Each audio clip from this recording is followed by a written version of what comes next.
So guys देखिपारुଥିବେ ଏଇଟା ହେଉଛି ଆମ ଗାଁର ହନୁମାନ ମନ୍ଦିର। ତ ଏଭଳିଆ କିଛି ଅଛି ଦେଖିପାରୁଥିବେ।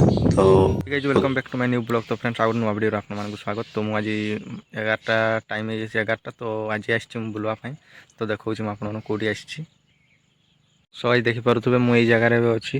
तो यपटे आम गोटे हनुमान मंदिर भी अच्छी। तो एबे जी ना पर जी भावुँ तो आम से पते गोटे पोखरी अच्छी।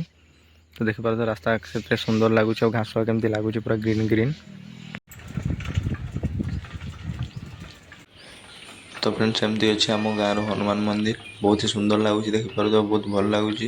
तो मुझे तो गाधे से पाक जापारि देखिपारे ना पाक जा देखती।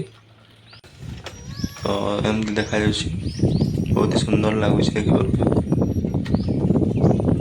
गाइज ये आसी तो ये देखिली देखिए घर को पड़ोची। तो घर को जाकि गाधेबी गाधेकी देखा हम बहुत टाइम हो गला ना।